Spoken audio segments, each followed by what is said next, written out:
हाँ जी, Punjabi news junction देख रहे सारे ही ਸਰੋਤਿਆਂ ਦਾ ਸਵਾਗਤ ਕਰਦੇ ਹਾਂ ਜੀ। हाँ जी दोस्तों, ਤੁਹਾਡੇ ਲਈ ਇਸ ਵੇਲੇ ਦੀਆਂ ਖਾਸ ਤੇ ਵੱਡੀਆਂ ਖਬਰਾਂ ਲੈ ਕੇ ਹਾਜ਼ਰ ਹੋ ਗਏ ਹਾਂ ਜੀ। ਸਭ ਤੋਂ ਪਹਿਲਾਂ ਛੋਟੀ ਜੀ ਰਿਕੁਐਸਟ ਕਰਦੇ ਹਾਂ ਜੀ, ਚੈਨਲ ਨੂੰ ਸਬਸਕ੍ਰਾਈਬ ਕਰਨਾ ਨਾ ਭੁੱਲਣਾ ਤਾਂ ਜੋ ਨਵੇਂ ਅਪਡੇਟ ਤੁਹਾਡੇ ਤੱਕ ਸਭ ਤੋਂ ਪਹਿਲਾਂ ਪਹੁੰਚਣ। हाँ जी दोस्तों, शुरुआत करते हाँ जी किसानी अंदोलन ਨੂੰ ਲੈ ਕੇ 10ਵੇਂ ਦੌਰ ਦੀ ਗੱਲਬਾਤ ਦਾ नहीं निकल सकिया कोई हल। सरकार ने 22 जनवरी ਨੂੰ ਫਿਰ ਬੁਲਾਈ ਮੀਟਿੰਗ। सरकार ने खेती कानूनों ते 2 ਸਾਲ रोक लाने की रखी तजवीज़ है, जिसनों किसानों ने इनकार दिता है।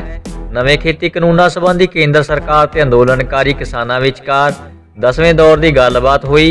खेतरी मंत्री नरेंद्र सिंह तोमर ते केंद्रीय मंत्री पीयूष गोयल किसानों नाल विज्ञान भवन च गलबात की। मीटिंग च किसानों ने NIA वालों किसान आगूओं नूं सम्मन जारी करन ते अपना इतराज़ दर्ज भी करवाया। इस ते खेती मंत्री तोमर ने कहा कि किसी बेकसूर नाल कोई बेइंसाफी नहीं होवेगी। ਤੁਹਾਨੂੰ ਦੱਸ ਦਈਏ कि ਪਹਿਲਾਂ ਇਹ ਗੱਲਬਾਤ ਮੰਗਲਵਾਰ ਨੂੰ ਹੋਣੀ ਸੀ, ਪਰ ਇਸ ਨੂੰ ਟਾਲ ਦਿੱਤਾ ਗਿਆ ਸੀ।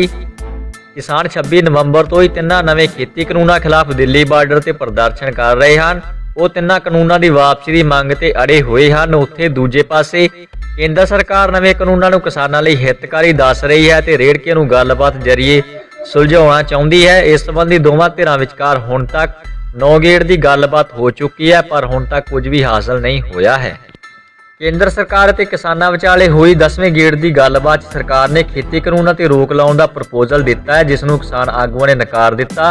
भारतीय किसान यूनियन के बुलारे राकेश टिकैत ने कहा कि सरकार नूं घट्टो घट्ट समर्थन मुल एक कानून बनाउणा पवेगा ते तिन्नां खेती कानूनों नूं रद्द करना पवेगा। साडा विरोध सरकार ते कारपोरेट सिस्टम के खिलाफ है।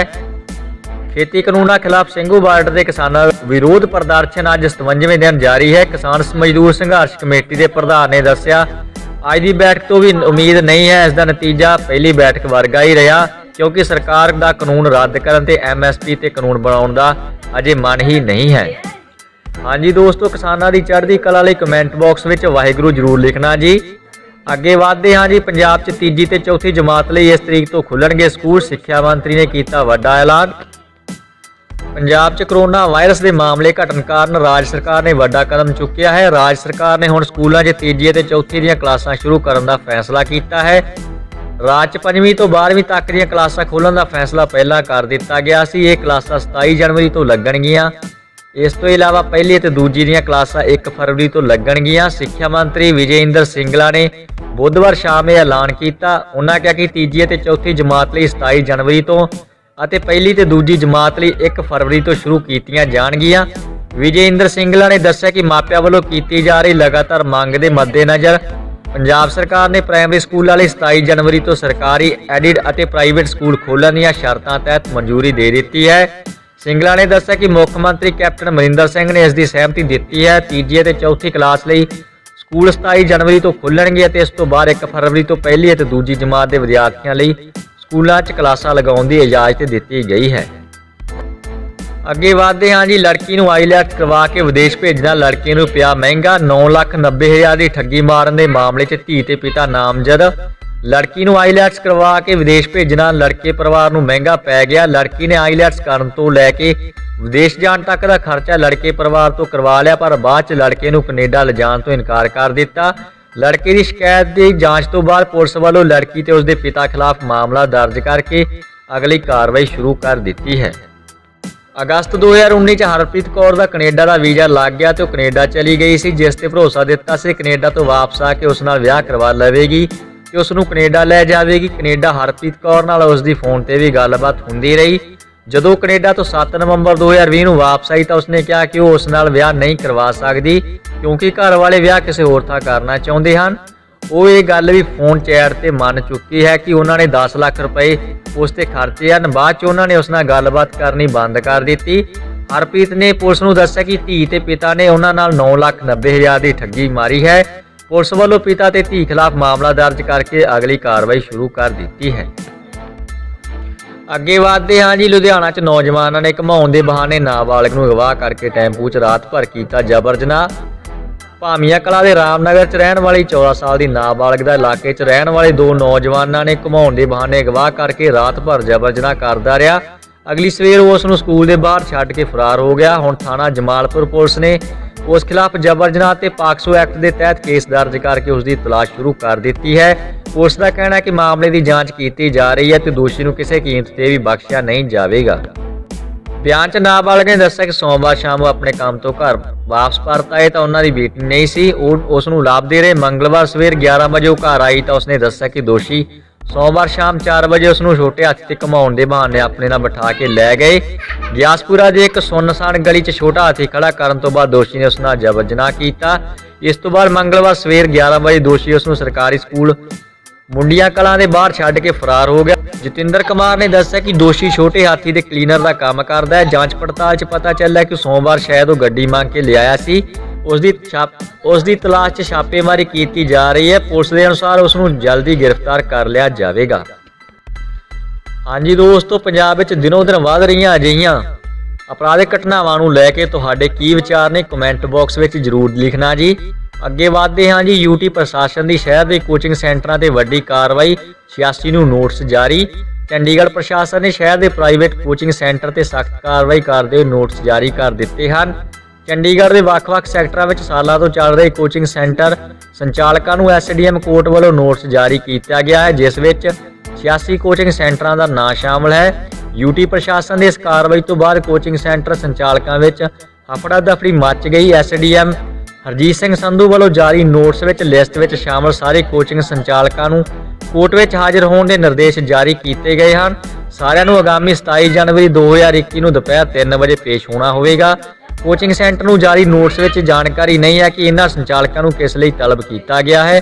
ਜ਼ਿਕਰਯੋਗ ਹੈ ਕਿ 2 ਸਾਲ ਪਹਿਲਾਂ ਯੂਟੀ ਪ੍ਰਸ਼ਾਸਨ ਦੇ ਕੋਚਿੰਗ ਸੈਂਟਰ ਵਿੱਚ ਅੱਗ ਲੱਗਣ ਦੀ ਘਟਨਾ ਤੋਂ ਬਾਅਦ ਸਾਰੇ ਕੋਚਿੰਗ ਸੈਂਟਰ ਦੀ ਇਨਸਪੈਕਸ਼ਨ ਕਰਵਾਈ ਸੀ, ਜਿਸ ਵਿੱਚ ਕਾਫੀ ਕੋਚਿੰਗ ਸੈਂਟਰਾਂ ਵਿੱਚ ਅਨਿਯਮਤਾ ਪਾਈ ਗਈ ਸੀ। ਕੋਚਿੰਗ ਸੰਚਾਲਕਾਂ ਦਾ ਕਹਿਣਾ ਹੈ ਕਿ ਨੋਟਿਸ ਵਿੱਚ ਸਪਸ਼ਟ ਨਹੀਂ ਹੈ ਕਿ ਉਹਨਾਂ ਨੂੰ ਤਲਬ ਕਿਉਂ ਕੀਤਾ ਗਿਆ ਹੈ। ਸ਼ਹਿਰ ਵਿੱਚ ਕਈ ਨਾਮੀ ਕੋਚਿੰਗ ਸੈਂਟਰਾਂ ਦੇ ਨਾਂ ਸ਼ਾਮਲ ਹਨ। ਯੂਟੀ ਪ੍ਰਸ਼ਾਸਨ ਵੱਲੋਂ ਕੋਚਿੰਗ ਸੈਂਟਰ ਚਲਾਉਣ ਲਈ ਸਖਤ ਨਿਯਮ ਬਣਾਏ ਗਏ ਹਨ। ਹਰ 6 ਮਹੀਨੇ ਬਾਅਦ ਕੋਚਿੰਗ ਸੈਂਟਰ ਨੂੰ ਸੁਰੱਖਿਆ ਨੂੰ ਲੈ ਕੇ ਬਣਾਏ ਗਏ ਨਿਯਮਾਂ ਦਾ ਨੋ ਆਬਜੈਕਸ਼ਨ ਸਰਟੀਫਿਕੇਟ ਜਮ੍ਹਾਂ ਕਰਵਾਉਣਾ ਹੁੰਦਾ ਹੈ। ਯੂਟੀ ਦੇ ਫਾਇਰ ਵਿੰਗ ਵੱਲੋਂ ਇਹ ਸਰਟੀਫਿਕੇਟ ਜਾਰੀ ਕੀਤਾ ਜਾਂਦਾ ਹੈ। ਐਸਡੀਐਮ ਸੈਂਟਰਲ ਵੱਲੋਂ ਕੋਚਿੰਗ ਸੈਂਟਰ ਨੂੰ ਕੋਰਟ ਵਿੱਚ ਪੇਸ਼ ਹੋਣ ਲਈ ਨੋਟਿਸ ਜਾਰੀ ਕਰ ਦਿੱਤੇ ਗਏ ਹਨ। ਹਾਂਜੀ ਦੋਸਤੋ, ਅੱਗੇ ਵਧਦੇ ਹਾਂ ਜੀ। ਹਾਂਜੀ ਦੋਸਤੋ, ਕਿਸਾਨੀ ਮੋਰਚੇ ਤੋਂ ਇੱਕ ਹੋਰ ਬੁਰੀ ਖਬਰ ਆ ਰਹੀ ਹੈ ਜੀ। ਸਿੰਘੂ ਬਾਰਡਰ ਤੇ ਇੱਕ ਆੜ੍ਹਤੀ ਨੂੰ ਪਿਆ ਦਿਲ ਦਾ ਦੌਰਾ, ਹੋਈ ਮੌਤ। ਕੇਂਦਰ ਸਰਕਾਰ ਵਿਰੁੱਧ ਖੇਤੀ ਕਾਨੂੰਨਾਂ ਨੂੰ ਰੱਦ ਕਰਵਾਉਣ ਲਈ ਕਿਸਾਨਾਂ ਵੱਲੋਂ ਦਿੱਲੀ ਦੇ ਸਿੰਘੂ ਬਾਰਡਰ ਤੇ ਕੀਤੇ ਜਾ ਰਹੇ ਸੰਘਰਸ਼ ਵਿੱਚ ਚਮਕੌਰ ਸਾਹਿਬ ਦੇ ਆੜ੍ਹਤੀ ਸੋਹਣ ਲਾਲ ਪੁੱਤਰ ਬਾਂਸੀ ਲਾਲ ਦੀ ਅਚਾਨਕ ਦਿਲ ਦਾ ਦੌਰਾ ਪੈਣ ਕਾਰਨ ਮੌਤ ਹੋ ਗਈ। ਮ੍ਰਿਤਕ ਸੋਹਣ ਲਾਲ ਦਾ ਸ਼ਮਸ਼ਾਨ ਘਾਟ ਵਿਖੇ ਸੰਸਕਾਰ ਕਰ ਦਿੱਤਾ ਗਿਆ। ਮਾਰਕੀਟ ਕਮੇਟੀ ਦੇ ਵਾਈਸ ਚੇਅਰਮੈਨ ਤਰਲੋਚਨ ਸਿੰਘ ਨੇ ਦੱਸਿਆ ਕਿ ਮ੍ਰਿਤਕ ਆੜ੍ਹਤੀ ਸੋਹਣ ਲਾਲ ਆਪਣੇ ਆੜ੍ਹਤੀ ਸਾਥੀਆਂ ਨਾਲ ਸਿੰਘੂ ਬਾਰਡਰ ਤੇ ਚੱਲ ਰਹੇ ਕਿਸਾਨੀ ਸੰਘਰਸ਼ ਵਿੱਚ ਹਿੱਸਾ ਪਾਉਣ ਲਈ ਬੀਤੇ ਦਿਨੀ ਤੀਜੀ ਵਾਰ ਗਿਆ ਸੀ, ਪਰ ਸੋਹਣ ਲਾਲ ਦੀ ਉੱਥੇ ਅਚਾਨਕ ਸਿਹਤ ਖਰਾਬ ਹੋਣ ਕਾਰਨ ਉਸ ਨੂੰ ਸੋਨੀਪਤ ਪ੍ਰਾਈਵੇਟ ਹਸਪਤਾਲ ਲਿਜਾਇਆ ਗਿਆ। ਡਾਕਟਰਾਂ ਨੇ ਦੱਸਿਆ ਕਿ ਉਸ ਨੂੰ ਦਿਲ ਦਾ ਦੌਰਾ ਪਿਆ ਹੈ ਤੇ ਉਸ ਨੂੰ ਪੀਜੀਆਈ ਚੰਡੀਗੜ੍ਹ ਵਿਖੇ ਰੈਫਰ ਕੀਤਾ ਗਿਆ, ਜਿੱਥੇ ਕਿ ਉਸ ਦੀ ਮੌਤ ਹੋ ਗਈ। ਆੜ੍ਹਤੀ ਐਸੋਸੀਏਸ਼ਨ ਦੇ ਪ੍ਰਧਾਨ ਨਾਇਬ ਸਿੰਘ ਅਤੇ ਆੜ੍ਹਤੀ ਬਲਜੀਤ ਸਿੰਘ ਨੇ ਇਹਨਾਂ ਮੌਤਾਂ ਲਈ ਕੇਂਦਰ ਸਰਕਾਰ ਨੂੰ ਜ਼ਿੰਮੇਵਾਰ ਦੱਸਦਿਆਂ ਸੂਬਾ ਸਰਕਾਰ ਕੋਲੋਂ ਮੰਗ ਕੀਤੀ ਕਿ ਮ੍ਰਿਤਕ ਪਰਿਵਾਰ ਦੀ ਲੋੜੀਂਦੀ ਆਰਥਿਕ ਮਦਦ ਕੀਤੀ ਜਾਵੇ। ਹਾਂਜੀ ਦੋਸਤੋ, ਅੱਗੇ ਵਧਦੇ ਹਾਂ ਜੀ। ਚੰਡੀਗੜ੍ਹ 'ਚ ਮੌਸਮ ਸਾਫ਼ ਹੋਣ ਦੇ ਬਾਵਜੂਦ ਵੀ ਵੱਧ ਰਿਹਾ ਹਵਾ ਪ੍ਰਦੂਸ਼ਣ। ਚੰਡੀਗੜ੍ਹ ਸ਼ਹਿਰ 'ਚ ਪ੍ਰਦੂਸ਼ਣ ਦਾ ਪੱਧਰ ਲਗਾਤਾਰ ਵੱਧ ਰਿਹਾ ਹੈ। ਇਹ ਸਭ ਧੁੱਪ ਨਿਕਲਣ ਨਾਲ ਤਾਪਮਾਨ ਦਾ ਪੱਧਰ ਲਗਾਤਾਰ ਵੱਧ ਰਿਹਾ ਹੈ। ਬੁੱਧਵਾਰ ਨੂੰ ਵੀ ਸ਼ਹਿਰ 'ਚ 에ਅਰ ਕੁਆਲਿਟੀ ਇੰਡੈਕਸ 100 ਤੋਂ ਵੱਧ ਦਰਜ ਕੀਤਾ ਗਿਆ। ਬੀਤੇ ਦਿਨੀ ਤਾਪਮਾਨ ਹੇਠਾਂ ਜਾਣ ਤੇ ਵੀ 에ਅਰ ਕੁਆਲਿਟੀ ਇੰਡੈਕਸ ਇਸ ਪੱਧਰ ਤੇ ਨਹੀਂ ਪਹੁੰਚਿਆ ਸੀ। ਬੁੱਧਵਾਰ ਦੀ ਦੁਪਹਿਰ 에ਅਰ ਕੁਆਲਿਟੀ ਇੰਡੈਕਸ 106 ਦਰਜ ਕੀਤਾ ਗਿਆ। ਚੰਡੀਗੜ੍ਹ ਹੀ ਨਹੀਂ, ਆਸ-ਪਾਸ ਦੇ ਸ਼ਹਿਰਾਂ 'ਚ ਵੀ ਪ੍ਰਦੂਸ਼ਣ ਦਾ ਪੱਧਰ ਕਾਫੀ ਵੱਧ ਗਿਆ ਹੈ। ਪੰਚਕੂਲਾ 'ਚ 에ਅਰ ਕੁਆਲਿਟੀ ਇੰਡੈਕਸ 195 ਦਰਜ ਕੀਤਾ ਗਿਆ, ਜੋ ਚੰਡੀਗੜ੍ਹ ਤੋਂ ਕਾਫੀ ਜ਼ਿਆਦਾ ਹੈ। ਇਹ ਪ੍ਰਦੂਸ਼ਣ ਦੀ ਖਰਾਬ ਸਥਿਤੀ ਨੂੰ ਦਰਸਾਉਂਦਾ ਹੈ। ਹਾਲਾਂਕਿ ਪਿਛਲੇ ਮਹੀਨੇ ਦੀ ਗੱਲ ਕਰੀਏ ਤਾਂ ਨਵੰਬਰ ਤੇ ਦਸੰਬਰ 'ਚ ਪ੍ਰਦੂਸ਼ਣ ਦਾ ਪੱਧਰ ਵੱਧ ਕੇ 250 ਤੱਕ ਪਹੁੰਚ ਗਿਆ ਸੀ। ਪੰਚਕੂਲਾ 'ਚ ਤਾਂ ਇਹ 300 ਤੋਂ ਵੀ ਪਾਰ ਹੋ ਗਿਆ ਸੀ, ਪਰ ਹੁਣ ਲਗਾਤਾਰ ਹਵਾ ਦੀ ਗੁਣਵੱਤਾ 'ਚ ਸੁਧਾਰ ਹੋ ਰਿਹਾ ਹੈ। ਦਿੱਲੀ ਐਨਸੀਆਰ ਅਜੇ ਵੀ ਦੇਸ਼ 'ਚ ਸਭ ਤੋਂ ਜ਼ਿਆਦਾ ਪ੍ਰਦੂਸ਼ਿਤ ਏਰੀਆ ਬਣੇ ਹੋਏ ਹਨ। ਮੰਗਲਵਾਰ ਨੂੰ ਨਵੀਂ ਦਿੱਲੀ ਦਾ 에ਅਰ ਕੁਆਲਿਟੀ ਇੰਡੈਕਸ 299 ਦਰਜ ਕੀਤਾ ਗਿਆ। ਨੋਇਡਾ ਦਾ 324, ਫਰੀਦਾਬਾਦ ਦਾ 206 ਦਰਜ ਕੀਤਾ ਗਿਆ। ਅੱਗੇ ਵਧਦੇ ਹਾਂ ਜੀ। ਕੈਪਟਨ ਦਾ ਵੱਡਾ ਬਿਆਨ, ਆਰਟੀਆਈ ਦੇ ਜਵਾਬ ਨੇ ਕੇਂਦਰ ਦੇ ਝੂਠ ਦਾ ਪਰਦਾ ਫਾਸ਼ ਕੀਤਾ। ਆਰਟੀਆਈ ਦੇ ਜਵਾਬ ਨੇ ਖੇਤੀ ਸੁਧਾਰਾਂ ਬਾਰੇ ਉੱਚ ਤਾਕਤੀ ਕਮੇਟੀ ਵੱਲੋਂ ਮਨਜ਼ੂਰੀ ਦੇਣ ਸੰਬੰਧੀ ਆਰਟੀਆਈ ਦੇ ਜਵਾਬ ਨੇ ਖੇਤੀ ਸੁਧਾਰਾਂ ਬਾਰੇ ਉੱਚ ਤਾਕਤੀ ਕਮੇਟੀ ਵੱਲੋਂ ਮਨਜ਼ੂਰੀ ਦੇਣ ਸੰਬੰਧੀ ਕੇਂਦਰ ਸਰਕਾਰ ਦੇ ਦਾਅਵੇ ਦਾ ਪਰਦਾਫਾਸ਼ ਕਰ ਦਿੱਤਾ ਹੈ। ਜਿਸ ਜਰੀਏ ਹੁਣ ਸਪਸ਼ਟ ਹੋ ਚੁੱਕਾ ਕਿ ਅਕਾਲੀ ਅਤੇ ਆਮ ਆਦਮੀ ਪਾਰਟੀ ਵੱਲੋਂ ਭਾਜਪਾ ਦੀ ਅਗਵਾਈ ਵਾਲੀ ਭਾਰਤ ਸਰਕਾਰ ਦੇ ਇਸ਼ਾਰਿਆਂ ਤੇ ਕੂੜ ਪ੍ਰਚਾਰ ਕੀਤਾ ਜਾ ਰਿਹਾ ਹੈ। ਦੋਵੇਂ ਪਾਰਟੀਆਂ ਮਿਲ ਕੇ ਕਿਸਾਨਾਂ ਦੇ ਹਿੱਤਾਂ ਨੂੰ ਢਾਹ ਲਾਉਣ ਦਾ ਕੰਮ ਕਰ ਰਹੀਆਂ ਹਨ। ਇਹ ਪ੍ਰਗਟਾਵਾ ਮੁੱਖ ਮੰਤਰੀ ਕੈਪਟਨ ਅਮਰਿੰਦਰ ਸਿੰਘ ਨੇ ਕੀਤਾ। ਮੀਡੀਆ ਰਿਪੋਰਟਾਂ ਮੁਤਾਬਕ ਯੋਜਨਾ ਕਮਿਸ਼ਨ ਵੱਲੋਂ ਸੂਚਨਾ ਦੇ ਅਧਿਕਾਰ ਐਕਟ ਤਹਿਤ ਪੁੱਛੇ ਗਏ ਸਵਾਲ ਦੇ ਜਵਾਬ 'ਚ ਕਿਹਾ ਗਿਆ ਕਿ ਜੂਨ 2020 ਵਿੱਚ ਸੰਸਦ ਵਿੱਚ ਇਹਨਾਂ ਖੇਤੀ ਆਰਡੀਨੈਂਸਾਂ ਨੂੰ ਨੀਤੀ ਆਯੋਗ ਦੀ ਗਵਰਨਿੰਗ ਕੌਂਸਲ ਵੱਲੋਂ ਮੁੱਖ ਮੰਤਰੀਆਂ ਤੇ ਆਧਾਰਿਤ ਕਮੇਟੀ ਦੀ ਰਿਪੋਰਟ ਦਾ ਮੁਲਾਂਕਣ ਕੀਤੇ ਜਾਣ ਤੋਂ ਬਿਨਾਂ ਹੀ ਲਿਆਂਦਾ ਗਿਆ। ਮੁੱਖ ਮੰਤਰੀ ਨੇ ਕਿਹਾ ਕਿ ਭਾਜਪਾ, ਸ਼੍ਰੋਮਣੀ ਅਕਾਲੀ ਦਲ ਅਤੇ ਆਮ ਆਦਮੀ ਪਾਰਟੀ ਦੋਵੇਂ ਢੀਠ ਬਣ ਕੇ ਇਹਨਾਂ ਖੇਤੀ ਕਾਨੂੰਨਾਂ ਦਾ ਪ੍ਰਚਾਰ ਕਰਦੀਆਂ ਰਹੀਆਂ ਤਾਂ ਜੋ ਭਾਰਤੀ ਜਨਤਾ ਪਾਰਟੀ ਦੇ ਕਿਸਾਨ ਵਿਰੋਧੀ ਏਜੰਡੇ ਨੂੰ ਹੋਰ ਅੱਗੇ ਵਧਾਇਆ ਜਾ ਸਕੇ। ਜ਼ਿਕਰਯੋਗ ਹੈ ਕਿ ਕੇਂਦਰੀ ਰਾਜ ਖੁਰਾਕ ਮੰਤਰੀ ਦਾਨਵੇ ਰਾਓ ਸਾਹਿਬ ਨੇ ਲੋਕ ਸਭਾ ਵਿੱਚ ਦਾਅਵਾ ਕੀਤਾ ਸੀ ਕਿ ਜ਼ਰੂਰੀ ਵਸਤਾਂ ਬਿੱਲ ਨੂੰ ਉੱਚ ਤਾਕਤੀ ਕਮੇਟੀ ਨੇ ਮਨਜ਼ੂਰੀ ਦਿੱਤੀ ਸੀ, ਜਿਸ ਨੂੰ ਕੈਪਟਨ ਅਮਰਿੰਦਰ ਸਿੰਘ ਸਪਸ਼ਟ ਤੌਰ ਤੇ ਰੱਦ ਕਰ ਚੁੱਕੇ ਹਨ ਅਤੇ ਹੁਣ ਆਰਟੀਆਈ ਦੇ ਜਵਾਬ ਵਿੱਚ ਵੀ ਇਹ ਗਲਤ ਸਿੱਧ ਹੋ ਚੁੱਕਿਆ ਹੈ। ਕੈਪਟਨ ਨੇ ਕਿਹਾ ਕਿ ਆਰਟੀਆਈ ਦੇ ਜਵਾਬ ਦੀ ਰਿਪੋਰਟ ਜਨਤਕ ਹੋਣ ਨਾਲ ਸਾਰਿਆਂ ਨੂੰ ਪਤਾ ਲੱਗ ਜਾਵੇਗਾ ਕਿ ਕਮੇਟੀ ਦੀਆਂ ਮੀਟਿੰਗਾਂ ਵਿੱਚ ਕਿਸ ਨੇ ਕੀ ਕਿਹਾ ਸੀ। ਉਹਨਾਂ ਕਿਹਾ ਕਿ ਪੰਜਾਬ ਤੱਕ ਕਮੇਟੀ ਦੀ ਪਹਿਲੀ ਮੀਟਿੰਗ ਦਾ ਹਿੱਸਾ ਵੀ ਨਹੀਂ ਸੀ, ਜਦਕਿ ਦੂਜੀ ਮੀਟਿੰਗ ਵਿੱਚ ਮਨਪ੍ਰੀਤ ਬਾਦਲ ਨੇ ਸ਼ਮੂਲੀਅਤ ਕੀਤੀ, ਜਿਸ ਵਿੱਚ ਕੁਝ ਵਿੱਤੀ ਮਾਮਲੇ ਵੀ ਵਿਚਾਰੇ ਗਏ ਸਨ ਅਤੇ ਤੀਜੀ ਮੀਟਿੰਗ ਵਿੱਚ ਤਾਂ ਸਕੱਤਰ ਪੱਧਰ ਦੇ ਅਧਿਕਾਰੀ ਵੀ ਸ਼ਾਮਲ ਹੋਏ ਸਨ। ਉਹਨਾਂ ਕਿਹਾ ਕਿ ਆਰਟੀਆਈ ਦੇ ਜਵਾਬ ਨੇ ਭਾਜਪਾ, ਅਕਾਲੀ ਦਲ ਤੇ ਆਮ ਆਦਮੀ ਪਾਰਟੀ ਦੇ ਝੂਠ ਦੇ ਪਲੰਦੇ ਦਾ ਪਾਜ ਉਧੇੜ ਕੇ ਰੱਖ ਦਿੱਤਾ ਹੈ। ਹਾਂਜੀ ਦੋਸਤੋ, ਕਿਸਾਨੀ ਸੰਘਰਸ਼ ਨੂੰ ਲੈ ਕੇ ਰਾਜਨੀਤਿਕ ਬਿਆਨਾਂ ਦੇ ਸੰਬੰਧੀ ਤੁਹਾਡੇ ਕੀ ਵਿਚਾਰ ਨੇ, ਕਮੈਂਟ ਬਾਕਸ ਵਿੱਚ ਜ਼ਰੂਰ ਦੱਸਣਾ ਜੀ। ਅੱਗੇ ਵਧਦੇ ਹਾਂ ਜੀ। ਦਰਜਨਾਂ ਪਿੰਡਾਂ ਤੋਂ ਹਜ਼ਾਰਾਂ ਕਿਸਾਨਾਂ ਮਜ਼ਦੂਰਾਂ ਨੇ ਹਰੀਕੇ ਤੋਂ ਦਿੱਲੀ ਵੱਲ ਕੀਤਾ ਕੂਚ। ਕਾਲੇ ਕਾਨੂੰਨਾਂ ਖਿਲਾਫ 26 ਜਨਵਰੀ ਨੂੰ ਰਾਜਧਾਨੀ ਦਿੱਲੀ ਅੰਦਰ ਕੀਤੀ ਜਾਣ ਵਾਲੀ ਟਰੈਕਟਰ ਪਰੇਡ ਨੂੰ ਲੈ ਕੇ ਕਿਸਾਨ ਮਜ਼ਦੂਰ ਸੰਘਰਸ਼ ਕਮੇਟੀ ਪੰਜਾਬ ਦੇ ਸੱਦੇ ਤੇ ਜ਼ਿਲ੍ਹੇ ਦੇ ਦਰਜਨਾਂ ਪਿੰਡਾਂ ਤੋਂ ਹਜ਼ਾਰਾਂ ਕਿਸਾਨਾਂ ਮਜ਼ਦੂਰਾਂ ਨੇ ਹਰੀਕੇ ਤੋਂ ਦਿੱਲੀ ਵੱਲ ਕੂਚ ਕੀਤਾ। ਜਥੇਬੰਦੀ ਦੇ ਸੂਬਾ ਸੰਗਠਨ ਸਕੱਤਰ ਜਥੇਦਾਰ ਸੁਖਵਿੰਦਰ ਸਿੰਘ ਦੀ ਅਗਵਾਈ 'ਚ 330 ਟਰੈਕਟਰ, 450 ਟਰਾਲੀਆਂ, 3 ਕੈਂਟਰ, 10 ਕਾਰਾਂ, 2 ਸਕੂਲ ਬੱਸਾਂ, 2 ਟਰੱਕ, 3 ਛੋਟੇ ਹਾਥੀ ਤੇ 2 ਜੀਪਾਂ ਦਾ ਵੱਡਾ ਕਾਫਲਾ ਦਿੱਲੀ ਵੱਲ ਰਵਾਨਾ ਕਰ ਦਿੱਤਾ ਗਿਆ। ਇਸ ਮੌਕੇ ਗੱਲਬਾਤ ਕਰਦਿਆਂ ਜਥੇਦਾਰ ਨੇ ਕਿਹਾ ਕਿ ਕੇਂਦਰ ਸਰਕਾਰ ਪੰਜਾਬ ਦੇ ਖੇਤ ਤੇ ਨੌਜਵਾਨੀ ਨੂੰ ਸਾਮਰਾਜਵਾਦ ਦੇ ਹਵਾਲੇ ਕਰਕੇ ਆਰਥਿਕਤਾ ਨੂੰ ਵੱਡੀ ਢਾਲ ਲਾਉਣ ਦੀ ਫਿਰਾਕ 'ਚ ਹੈ, ਪਰ ਉਸ ਦੇ ਮਨਸੂਬੇ ਸਫਲ ਨਹੀਂ ਹੋ ਸਕਦੇ ਕਿਉਂਕਿ ਦੇਸ਼ ਦੀ ਕਿਸਾਨੀ ਤੇ ਜਵਾਨੀ ਨੇ ਆਉਣ ਵਾਲੀਆਂ ਨਸਲਾਂ ਦਾ ਆਜ਼ਾਦੀ ਦੀ ਬਹਾਲੀ ਬਰਕਰਾਰ ਰੱਖਣ ਲਈ ਕਮਰ ਕਸ ਲਈ ਹੈ। ਉਹਨਾਂ ਕਿਹਾ ਕਿ ਸਰਕਾਰ ਨੇ ਲਗਾਤਾਰ ਮੀਟਿੰਗਾਂ ਕਰਕੇ ਸਮਾਂ ਖਰਾਬ ਕਰਨ ਦੇ ਨਾਲ-ਨਾਲ ਸੁਪਰੀਮ ਕੋਰਟ ਰਾਹੀਂ ਕਾਨੂੰਨ ਰੋਕਣ ਤੋਂ ਬਾਅਦ ਕੇਂਦਰੀ ਜਾਂਚ ਏਜੰਸੀ ਰਾਹੀਂ ਅੰਦੋਲਨ ਦੇ ਹਮਾਇਤੀਆਂ ਲੋਕਾਂ ਨੂੰ ਨੋਟਿਸ ਭੇਜ ਕੇ ਦੱਸ ਦਿੱਤਾ ਹੈ ਕਿ ਕਾਰਪੋਰੇਟਾਂ ਦੇ ਘਰ ਭਰਨ ਲਈ ਸਰਕਾਰ ਕੋਈ ਵੀ ਹੱਥ ਕੰਡੇ ਵਰਤਣ ਤੋਂ ਗੁਰੇਜ਼ ਨਹੀਂ ਕਰੇਗੀ, ਪਰ ਕਿਸਾਨ ਮਜ਼ਦੂਰਾਂ ਤੇ ਬੁੱਧੀਜੀਵੀ ਵਰਗ ਦੀ ਏਕਤਾ ਸਾਹਮਣੇ ਕੋਈ ਸਾਜ਼ਿਸ਼ ਕਾਮਯਾਬ ਨਹੀਂ ਹੋਵੇਗੀ। ਅੱਗੇ ਵਧਦੇ ਹਾਂ ਜੀ। ਸਾਬਕਾ ਫੌਜੀਆਂ ਦੀ ਕਿਸਾਨ ਅੰਦੋਲਨ 'ਚ ਸ਼ਮੂਲੀਅਤ ਤੋਂ ਸਰਕਾਰ ਪਰੇਸ਼ਾਨ, ਫੌਜ ਵੱਲੋਂ ਐਡਵਾਈਜ਼ਰੀ ਜਾਰੀ।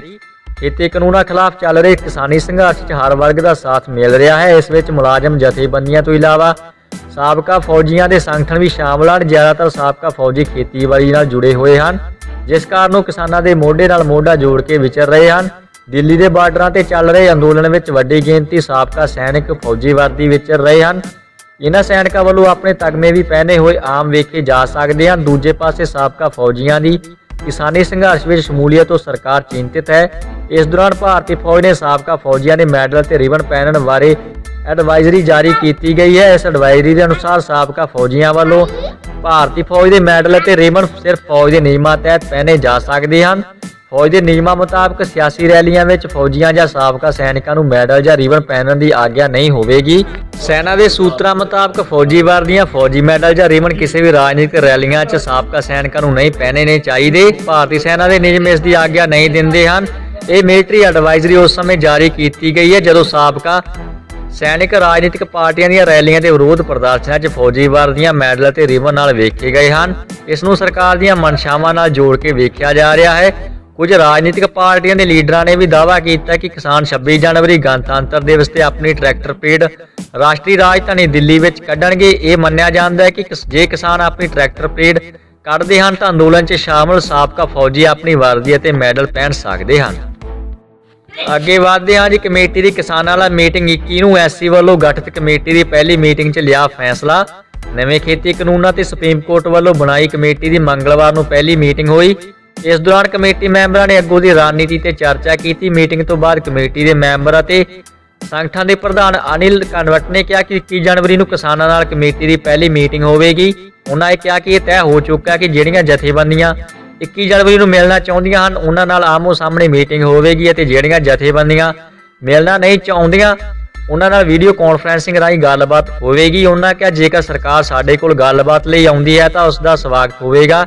ਅਸੀਂ ਸਰਕਾਰ ਦਾ ਪੱਖ ਵੀ ਜਾਣਾਂਗੇ, ਪਰ ਸਭ ਤੋਂ ਵੱਡੀ ਚੁਣੌਤੀ ਸੰਘਰਸ਼ੀਲ ਕਿਸਾਨਾਂ ਨੂੰ ਇਸ ਗੱਲ ਲਈ ਮਨਾਉਣਾ ਹੈ ਕਿ ਉਹ ਆਉਣ ਅਤੇ ਆ ਕੇ ਆਪਣਾ ਪੱਖ ਰੱਖਣ। ਇਸ ਵਾਸਤੇ ਆਪਣੇ ਪੱਧਰ ਤੇ ਪੂਰੇ ਯਤਨ ਕਰਾਂਗੇ। ਕਿਸਾਨਾਂ ਤੋਂ ਇਲਾਵਾ ਕਮੇਟੀ ਦੇ ਮੈਂਬਰ ਬਰਾਮਦਕਾਰਾਂ, ਵਪਾਰੀਆਂ, ਮਿੱਲ ਮਾਲਕਾਂ, ਡੇਅਰੀ ਤੇ ਪੋਲਟਰੀ ਇੰਡਸਟਰੀ ਦੇ ਮਾਲਕਾਂ ਨੂੰ ਵੀ ਮਿਲਣਗੇ। ਉਹਨਾਂ ਕਿਹਾ ਕਿ ਸੁਝਾਅ ਲੈਣ ਲਈ ਅਸੀਂ ਵੈਬਸਾਈਟ ਵੀ ਸ਼ੁਰੂ ਕਰਨ ਜਾ ਰਹੇ ਹਾਂ।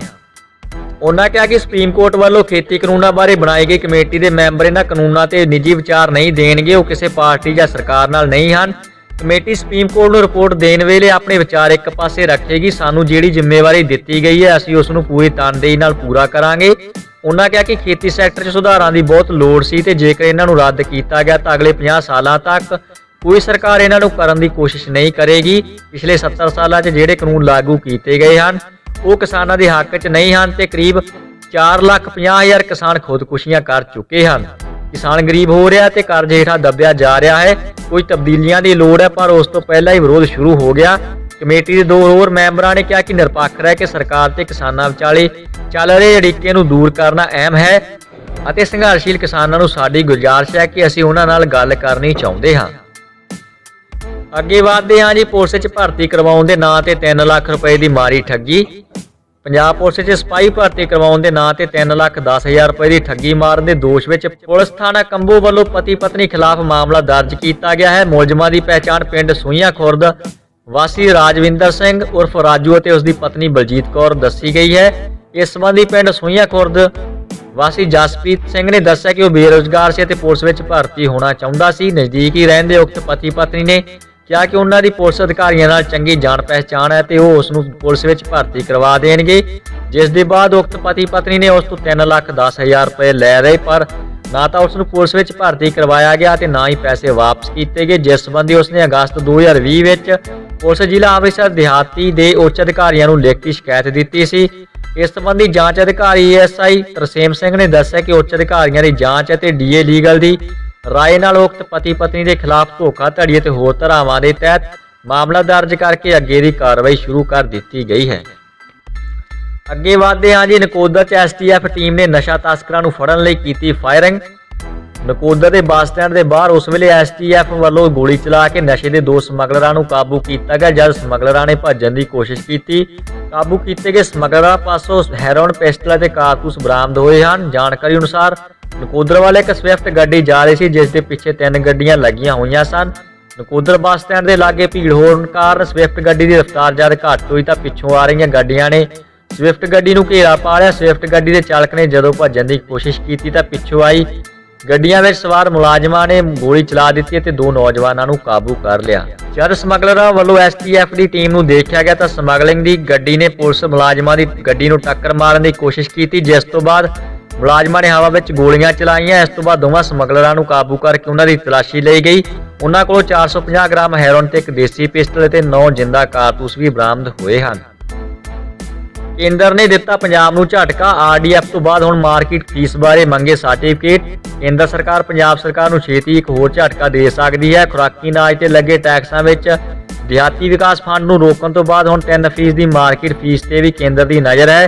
ਕੇਂਦਰੀ ਖੁਰਾਕ ਤੇ ਸਪਲਾਈ ਮੰਤਰਾਲੇ ਨੇ ਐਫਸੀਆਈ ਨੂੰ ਕਿਹਾ ਕਿ ਸਟੇਚੂਰੀ ਫੰਡ ਜਾਰੀ ਕਰਨ ਤੋਂ ਪਹਿਲਾਂ ਸੂਬਾ ਸਰਕਾਰ ਵੱਲੋਂ ਇਸ ਨੂੰ ਕਿੱਥੇ ਖਰਚ ਕੀਤਾ ਗਿਆ ਉਸ ਦਾ ਸਰਟੀਫਿਕੇਟ ਲਿਆ ਜਾਵੇ।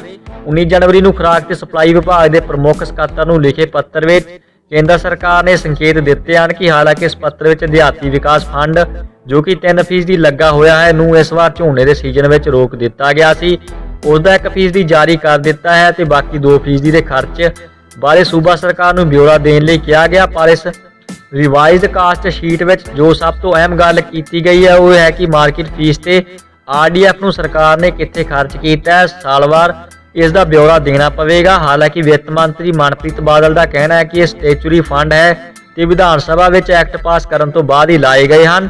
ਇਸ ਬਾਰੇ ਕੇਂਦਰ ਸਰਕਾਰ ਨੂੰ ਪੁੱਛਣ ਦਾ ਕੋਈ ਅਧਿਕਾਰ ਨਹੀਂ ਹੈ, ਪਰ ਕੇਂਦਰ ਸਰਕਾਰ ਦੇ ਫੈਸਲੇ ਤੋਂ ਬਾਅਦ ਸਰਕਾਰ ਕੀ ਕਦਮ ਚੁੱਕੇਗੀ ਇਸ ਬਾਰੇ ਅਜੇ ਕੋਈ ਜਾਣਕਾਰੀ ਨਹੀਂ ਦਿੱਤੀ ਗਈ।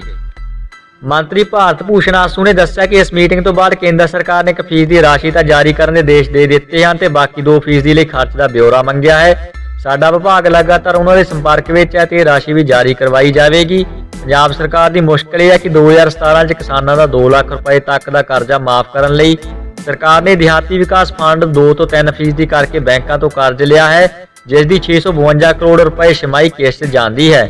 ਜੇ ਰਾਸ਼ੀ ਕੇਂਦਰ ਸਰਕਾਰ ਰੋਕ ਲੈਂਦੀ ਹੈ ਤਾਂ ਪੰਜਾਬ ਸਰਕਾਰ ਬੈਂਕ ਦੀ ਕਿਸ਼ਤ ਨੂੰ ਅਦਾ ਨਹੀਂ ਕਰ ਸਕੇਗੀ। ਅੱਗੇ ਵਧਦੇ ਹਾਂ ਜੀ। ਜਨਕਪੁਰੀ ਇਲਾਕੇ ਵਿੱਚ ਇੱਕ ਘਰ ਨੂੰ ਲੱਗੀ ਭਿਆਨਕ ਅੱਗ, ਗੁਆਂਢੀਆਂ ਨੇ ਛੱਤ ਦੇ ਰਸਤਿਓਂ ਬਚਾਏ 3 ਬੱਚੇ। ਲੁਧਿਆਣਾ 'ਚ ਬੁੱਧਵਾਰ ਨੂੰ ਜਨਕਪੁਰੀ ਇਲਾਕੇ ਵਿੱਚ ਉਸ ਵੇਲੇ ਅਫੜਾ ਤਫੜੀ ਦਾ ਮਾਹੌਲ ਬਣ ਗਿਆ ਜਦੋਂ ਉੱਥੋਂ ਦੇ ਇੱਕ ਘਰ 'ਚ ਅਚਾਨਕ ਅੱਗ ਲੱਗ ਗਈ। ਦੇਖਦੇ ਹੀ ਦੇਖਦੇ ਅੱਗ ਨੇ ਪੂਰੇ ਮਕਾਨ ਨੂੰ ਆਪਣੀ ਚਪੇਟ ਵਿੱਚ ਲੈ ਲਿਆ। ਘਰ ਵਿੱਚ ਰਹਿਣ ਵਾਲਾ ਜੋੜਾ ਬਾਹਰ ਗਿਆ ਹੋਇਆ ਸੀ। ਇਸ ਹਾਦਸੇ ਦੇ ਦੌਰਾਨ ਘਰ ਵਿੱਚ ਮੌਜੂਦ ਉਹਨਾਂ ਦੇ 3 ਬੱਚੇ ਛੱਤ ਤੇ ਫਸੇ ਹੋਏ ਸਨ। ਗਲੀ ਵਿੱਚ ਇਕੱਠੇ ਹੋਏ ਲੋਕਾਂ ਨੇ ਛੱਤ ਦੇ ਰਸਤਿਓਂ ਬੱਚਿਆਂ ਨੂੰ ਬਾਹਰ ਕੱਢਿਆ।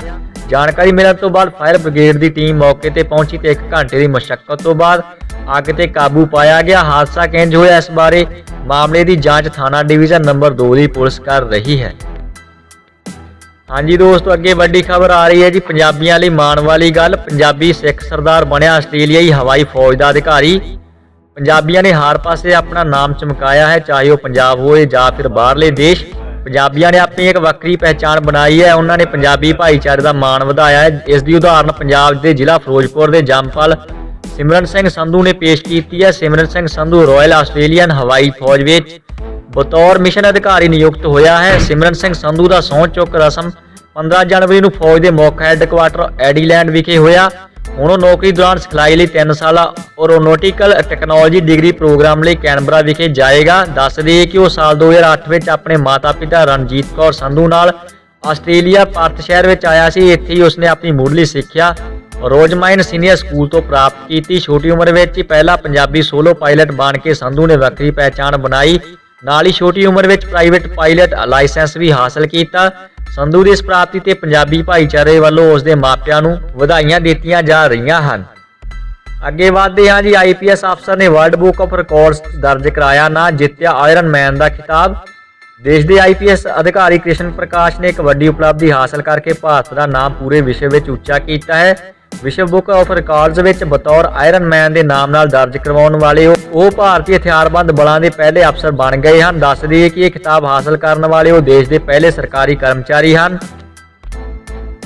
ਦੱਸ ਦਈਏ ਕਿ IPS ਕ੍ਰਿਸ਼ਨ ਪ੍ਰਕਾਸ਼ ਨੇ 2017 ਵਿੱਚ ਦੁਨੀਆ ਦੀ ਸਭ ਤੋਂ ਔਖੀ ਇੱਕ ਦਿਨਾ ਖੇਡ ਆਇਰਨ ਮੈਨ ਟ੍ਰਾਇਥਲੌਨ 'ਚ ਇੱਕ ਦਿਨ ਵਿੱਚ ਭਾਗੀਦਾਰ ਨੂੰ 3.8 ਕਿਲੋਮੀਟਰ ਦੀ ਸਵਿਮਿੰਗ ਮੁਕਾਬਲੇ, 180.2 ਕਿਲੋਮੀਟਰ ਲੰਬੀ ਸਾਈਕਲ ਮੁਕਾਬਲੇ ਤੇ 42.2 ਕਿਲੋਮੀਟਰ ਲੰਬੀ ਦੌੜ ਮੁਕਾਬਲੇ ਪੂਰੇ ਕਰਨੇ ਹੁੰਦੇ ਹਨ।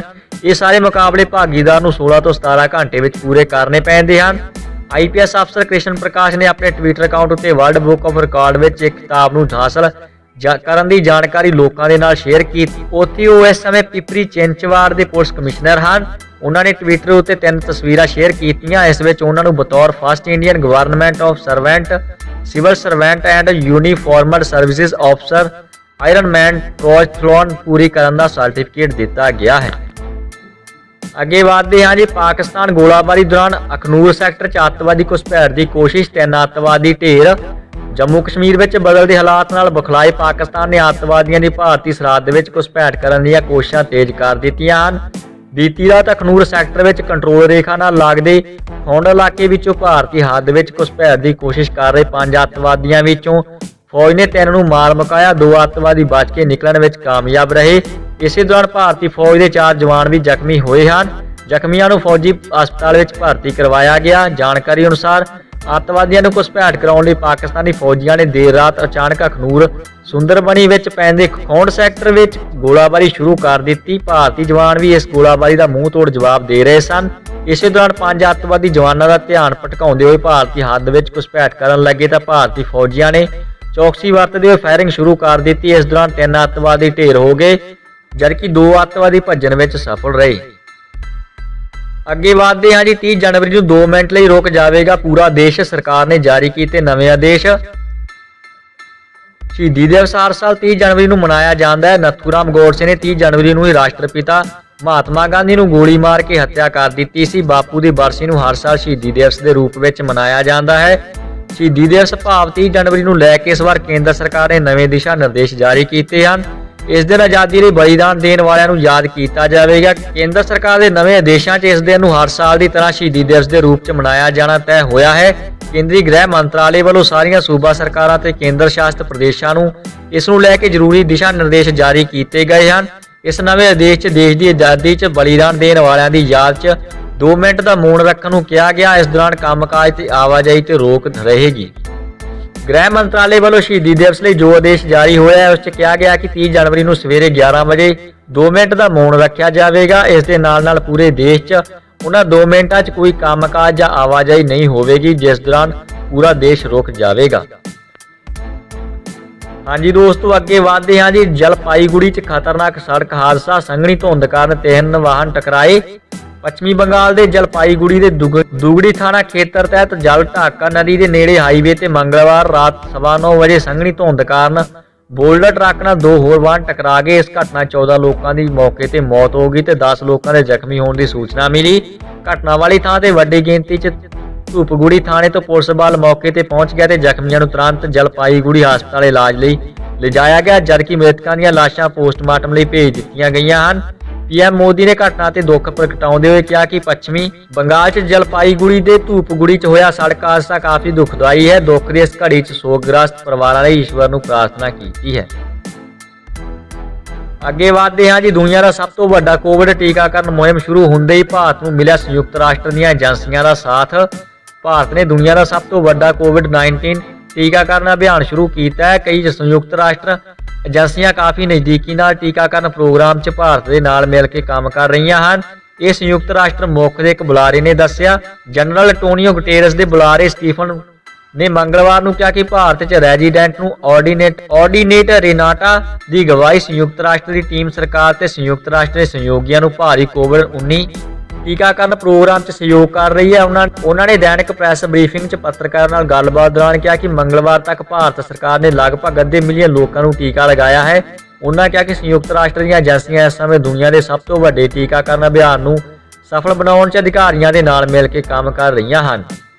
ਭਾਰਤ ਨੇ 16 ਜਨਵਰੀ ਨੂੰ ਵੱਡੇ ਪੈਮਾਨੇ ਤੇ ਕਰੋਨਾ ਵਾਇਰਸ ਟੀਕਾਕਰਨ ਅਭਿਆਨ ਚਲਾਇਆ, ਜਿਸ ਦੇ ਤਹਿਤ ਦੇਸ਼ ਭਰ 'ਚ ਸਿਹਤ ਕਾਮਿਆਂ ਨੂੰ ਕੋਵਿਸ਼ੀਲਡ ਅਤੇ ਕੋਵੈਕਸੀਨ 2 ਪ੍ਰਮੁੱਖ ਭਾਰਤ 'ਚ ਟੀਕੇ ਲਗਾਏ ਗਏ ਹਨ। ਆਕਸਫੋਰਡ ਐਸਟਰਾਜੈਨੇਕਾ ਦੇ ਕੋਵਿਸ਼ੀਲਡ ਦਾ ਨਿਰਮਾਣ ਸੀਰਮ ਇੰਸਟੀਚਿਊਟ ਆਫ ਇੰਡੀਆ ਦੁਆਰਾ ਕੀਤਾ ਜਾ ਰਿਹਾ ਹੈ, ਜਦਕਿ ਕੋਵੈਕਸੀਨ ਦਾ ਨਿਰਮਾਣ ਭਾਰਤ ਬਾਇਓਟੈਕ ਦੁਆਰਾ ਕੀਤਾ ਜਾ ਰਿਹਾ ਹੈ। ਭਾਰਤ ਦੇ ਸਿਹਤ ਤੇ ਪਰਿਵਾਰ ਕਲਿਆਣ ਮੰਤਰਾਲੇ ਦੇ ਅੰਕੜਿਆਂ ਅਨੁਸਾਰ ਹੁਣ ਤੱਕ ਕੁੱਲ 4,54,049 ਲੋਕਾਂ ਨੂੰ ਟੀਕਾਕਰਨ ਲਾ ਦਿੱਤਾ ਗਿਆ ਹੈ। ਟੀਕਾਕਰਨ ਤੋਂ ਬਾਅਦ ਪ੍ਰਤੀਕੂਲ ਪ੍ਰਭਾਵ ਦੇ ਲਗਭਗ 580 ਮਾਮਲੇ ਸਾਹਮਣੇ ਆਏ ਹਨ ਤੇ 2 ਲੋਕਾਂ ਦੀ ਮੌਤ ਹੋ ਗਈ ਹੈ। ਸਰਕਾਰ ਨੇ ਕਿਹਾ ਕਿ ਮੌਤਾਂ ਵੈਕਸੀਨ ਨਾਲ ਸੰਬੰਧਿਤ ਨਹੀਂ ਹਨ। ਅੱਗੇ ਵਧਦੇ ਹਾਂ ਜੀ। ਡਿਫੈਂਸ ਸੈਕਟਰ 'ਚ ਮੇਕ ਇਨ ਇੰਡੀਆ ਤੇ ਵਿਸ਼ੇਸ਼ ਜ਼ੋਰ ਦੀ ਰਹਿਣ ਦੀ ਉਮੀਦ ਸਰਕਾਰ ਪਹਿਲਾਂ ਹੀ ਦੇ ਚੁੱਕੀ ਹੈ ਸੰਕੇਤ। ਹਾਲ ਹੀ 'ਚ ਤੁਸੀਂ ਪੂਰਬੀ ਲਦਾਖ 'ਚ LAC ਤੇ ਭਾਰਤ ਤੇ ਚੀਨ ਦੀਆਂ ਫੌਜਾਂ ਵਿਚਕਾਰ ਟਕਰਾਅ ਦੀਆਂ ਖਬਰਾਂ ਨੂੰ ਪੜ੍ਹਿਆ ਜਾਂ ਸੁਣਿਆ ਹੋਵੇਗਾ। ਇਸ ਨੂੰ ਵੇਖਦਿਆਂ ਇਸ ਗੱਲ ਦੀ ਉਮੀਦ ਕੀਤੀ ਜਾ ਰਹੀ ਹੈ ਕਿ ਵਿੱਤੀ ਸਾਲ 2021-22 ਦੇ ਬਜਟ ਵਿੱਚ ਭਾਰਤ ਸਰਕਾਰ ਰੱਖਿਆ ਖੇਤਰ 'ਚ ਅਲਾਟਮੈਂਟ ਵਿੱਚ ਬੇਮਿਸਾਲ ਵਾਧਾ ਕਰ ਸਕਦੀ ਹੈ। ਹਾਲਾਂਕਿ ਇਸ ਗੱਲ ਦੀ ਉਮੀਦ ਕੀਤੀ ਜਾ ਰਹੀ ਹੈ ਕਿ ਸਰਕਾਰ ਡਿਫੈਂਸ ਸੈਕਟਰ 'ਚ ਵੀ ਮੇਕ ਇਨ ਇੰਡੀਆ ਤੇ ਵਿਸ਼ੇਸ਼ ਜ਼ੋਰ ਦੇਵੇਗੀ। ਇਸ ਦਾ ਸੰਕੇਤ ਮਈ 2020 ਵਿੱਚ ਵੀ ਮਿਲ ਚੁੱਕਿਆ, ਜਦੋਂ ਵਿੱਤ ਮੰਤਰੀ ਨਿਰਮਲਾ ਸੀਤਾਰਮਨ ਨੇ ਡਿਫੈਂਸ ਸੈਕਟਰ 'ਚ ਆਟੋਮੈਟਿਕ ਰੂਟ ਜ਼ਰੀਏ ਸਿੱਧੀ ਵਿਦੇਸ਼ੀ ਨਿਵੇਸ਼ ਦੀ ਹੱਦ ਨੂੰ 49% ਤੋਂ ਵਧਾ ਕੇ 74% ਕਰਨ ਦਾ ਐਲਾਨ ਕੀਤਾ ਸੀ। ਇਸ ਦੇ ਨਾਲ ਹੀ ਉਹਨਾਂ ਕਿਹਾ ਕਿ ਕੁਝ ਹਥਿਆਰਾਂ ਤੇ ਪਲੇਟਫਾਰਮ ਤੇ ਆਯਾਤ ਦੀ ਮਨਜ਼ੂਰੀ ਨਹੀਂ ਹੋਵੇਗੀ। ਉਹਨਾਂ ਕਿਹਾ ਕਿ ਅਸੀਂ ਹਥਿਆਰਾਂ ਤੇ ਪਲੇਟਫਾਰਮਰਸ ਦੀ ਇੱਕ ਲਿਸਟ ਜਾਰੀ ਕਰਾਂਗੇ ਜਿਨ੍ਹਾਂ ਦੇ ਆਯਾਤ ਦੀ ਮਨਜ਼ੂਰੀ ਨਹੀਂ ਦਿੱਤੀ ਜਾਵੇਗੀ। ਜਿਉਂ-ਜਿਉਂ ਅਸੀਂ ਆਪਣੀ ਸਮਰੱਥਾ ਵਿਕਸਿਤ ਕਰਾਂਗੇ, ਉਸੇ ਤਰ੍ਹਾਂ ਹਰ ਸਾਲ ਇਸ ਲਿਸਟ 'ਚ ਨਵੇਂ ਹਥਿਆਰ ਤੇ ਪਲੇਟਫਾਰਮ ਜੋੜੇ ਜਾਣਗੇ। ਅੱਗੇ ਵਧਦੇ ਹਾਂ ਜੀ। ਗਣਤੰਤਰ ਦਿਵਸ ਤੇ ਇਤਿਹਾਸ ਸਿਰਜੇਗੀ ਭਾਵਨਾ ਕਾਂਤ, ਬਣੇਗੀ ਪਰੇਡ 'ਚ ਸ਼ਾਮਲ ਹੋਣ ਵਾਲੀ ਪਹਿਲੀ ਮਹਿਲਾ ਫਾਈਟਰ ਪਾਇਲਟ। ਗਣਤੰਤਰ ਦਿਵਸ ਪਰੇਡ 'ਚ ਸ਼ਾਮਲ ਹੋ ਕੇ ਮਹਿਲਾ ਫਾਈਟਰ ਪਾਇਲਟ ਭਾਵਨਾ ਕਾਂਤ ਇਤਿਹਾਸ ਰਚਣ ਜਾ ਰਹੀ ਹੈ। ਉਹ ਮੌਜੂਦਾ ਸਮੇਂ 'ਚ ਰਾਜਸਥਾਨ 에ਅਰਬੇਸ 'ਚ ਤਾਇਨਾਤ ਹੈ ਤੇ MiG-12 ਬਾਈਸਨ ਲੜਾਕੂ ਜਹਾਜ਼ ਉਡਾਉਂਦੀ ਹੈ, ਜੋ ਭਾਰਤੀ ਹਵਾਈ ਫੌਜ ਦੀ ਝਾਂਕੀ ਦਾ ਹਿੱਸਾ ਹੋਵੇਗਾ। ਇਸ 'ਚ ਹਲਕੇ ਲੜਾਕੂ ਜਹਾਜ਼, ਹਲਕੇ ਲੜਾਕੂ ਹੈਲੀਕਾਪਟਰ ਤੇ ਸੁਖੋਈ 30 ਫਾਈਟਰ ਪਲੇਨ ਸ਼ਾਮਲ ਹਨ। ਕੇਂਦਰੀ ਮੰਤਰੀ ਡਾਕਟਰ ਹਰਸ਼ਵਰਧਨ ਨੇ ਟਵੀਟ ਤੇ ਉਹਨਾਂ ਨੂੰ ਇਸ ਦੀ ਵਧਾਈ ਦਿੱਤੀ ਤੇ ਇਸ ਨੂੰ ਪੂਰੇ ਦੇਸ਼ ਲਈ ਮਾਣਯੋਗ ਦੱਸਿਆ। 28 ਸਾਲ ਦੀ ਭਾਵਨਾ ਕਾਂਤ ਭਾਰਤੀ ਹਵਾਈ ਫੌਜ ਦੇ ਫਾਈਟਰ ਪਾਇਲਟ ਦਲ 'ਚ ਸ਼ਾਮਲ 3 ਔਰਤਾਂ 'ਚੋਂ ਇੱਕ ਹੈ। ਉਹ ਅਵਨੀ ਚਤੁਰਵੇਦੀ ਤੇ ਮੋਹਣਾ ਸਿੰਘ ਨਾਲ 2016 'ਚ ਭਾਰਤੀ ਫੌਜ 'ਚ ਸ਼ਾਮਲ ਹੋਈ ਸੀ। ਬਿਹਾਰ ਦੇ ਦਰਭੰਗਾ ਦੀ ਰਹਿਣ ਵਾਲੀ ਕਾਂਤ ਬੇਗੂਸਰਾਏ 'ਚ ਪੈਦਾ ਹੋਈ ਤੇ ਫਰੋਨੀ ਰਿਫਾਈਨਰੀ DAV ਪਬਲਿਕ ਤੋਂ ਆਪਣੀ ਸਕੂਲੀ ਸਿੱਖਿਆ ਤੇ ਬੰਗਲੁਰੂ ਦੇ BMS ਕਾਲਜ ਤੋਂ ਇੰਜੀਨੀਅਰਿੰਗ ਦੀ ਡਿਗਰੀ ਕੀਤੀ ਸੀ। ਦੱਸਣਯੋਗ ਹੈ ਕਿ ਇਸ ਸਾਲ ਗਣਤੰਤਰ ਦਿਵਸ ਪਰੇਡ 'ਚ ਫਲਾਈ ਪਾਸਟ ਦਾ ਸਮਾਪਤੀ ਲੜਾਕੂ ਜਹਾਜ਼ ਰਫੇਲ ਨਾਲ ਹੋਵੇਗੀ। ਪਹਿਲੀ ਵਾਰ ਹੋਵੇਗਾ ਜਦੋਂ ਇਹ ਲੜਾਕੂ ਜਹਾਜ਼ ਗਣਤੰਤਰ ਦਿਵਸ ਪਰੇਡ 'ਚ ਸ਼ਾਮਲ ਹੋਵੇਗਾ। ਜ਼ਿਕਰਯੋਗ ਹੈ ਕਿ ਪਿਛਲੇ ਸਾਲ ਫਰਾਂਸ ਤੋਂ 8 ਰਫੇਲ ਜਹਾਜ਼ ਭਾਰਤ ਆਏ ਹਨ। ਭਾਰਤ ਨੇ ਜੇ 36 ਜਹਾਜ਼ ਖਰੀਦਣ ਦਾ ਸੌਦਾ ਕੀਤਾ। ਇਹ ਸੌਦਾ 59,000 ਕਰੋੜ ਰੁਪਏ ਦਾ ਹੈ। ਅਗਲੇ 2 ਸਾਲ ਤੱਕ 36 ਜਹਾਜ਼ ਹਵਾਈ ਫੌਜ 'ਚ ਸ਼ਾਮਲ ਹੋ ਜਾਣਗੇ। ਹਵਾਈ ਫੌਜ ਅਨੁਸਾਰ ਪਰੇਡ 'ਚ ਹਵਾਈ ਫੌਜ ਕੁੱਲ 38 ਜਹਾਜ਼ ਸ਼ਾਮਲ ਹੋਣਗੇ। ਹਾਂਜੀ ਦੋਸਤੋ, ਸਾਡੇ ਵੱਲੋਂ ਦਿੱਤੀ ਜਾਣਕਾਰੀ ਤੁਹਾਨੂੰ ਕਿੱਦਾਂ ਲੱਗੀ ਕਮੈਂਟ ਬਾਕਸ ਵਿੱਚ ਜ਼ਰੂਰ ਦੱਸਣਾ ਜੀ। ਤੇ ਇਸੇ ਤਰ੍ਹਾਂ ਦੀਆਂ ਹੋਰ ਖਬਰਾਂ ਦੀ ਜਾਣਕਾਰੀ ਲਈ ਚੈਨਲ ਨੂੰ ਸਬਸਕ੍ਰਾਈਬ ਕਰਨਾ ਨਾ ਭੁੱਲਣਾ। ਸਾਡੇ ਨਾਲ ਬਣੇ ਰਹਿਣ ਤੇ ਤੁਹਾਡਾ ਬਹੁਤ ਬਹੁਤ ਧੰਨਵਾਦ।